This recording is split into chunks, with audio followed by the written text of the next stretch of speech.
నన్ను అంటారు అందరు లక్కా సాహెబ్. మాటకు నేను నవాబుని, పూటకు లేని గరీబుని, నేనే వెంకటరాముణ్ణి, నేనే పిట్టెల దొరని. హెలికాప్టర్ లో వచ్చి అడిగిన ప్రధానమంత్రి ఇచ్చేయలేదు నా తుపాకీలో 300 గుండ్లు పడతాయి. నా తుపాకీ ఎట్లాంటిదంటే 3 రోజుల తర్వాత తూములకెళ్ళి బయటకు వచ్చింది. తవ్వెడున్నర గుడాలు బుక్కింది, పావు షేరు పిండి బుక్కింది.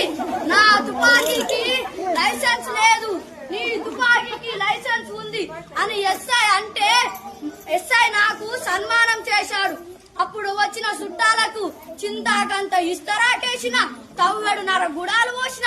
కూరగాయలు ఏంటంటే గాడిద గుడ్డు, గుర్రం గుడ్డు, గర్రెపెండ, మేక పిడక, ఇలాంటి కూరగాయలు పోసిన.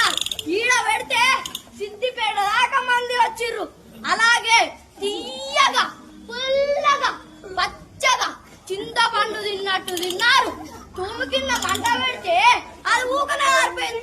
నేనేం చేదు మా పిల్లలతో అని పోయి వస్తే అది ఊకనే ఆరిపోయింది అంటే అదేమన్నా 2 వీకి బయటికి కూడా కొట్టింది. నేనేం చేదు అడవి కూర్చొని పన్నా.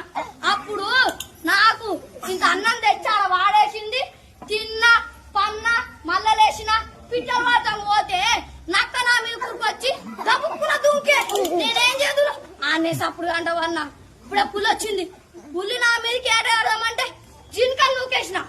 జింక అప్పుడే నా దగ్గరకు వచ్చినప్పుడు జింకలు నూకేయంగానే జింక దప్పున పులి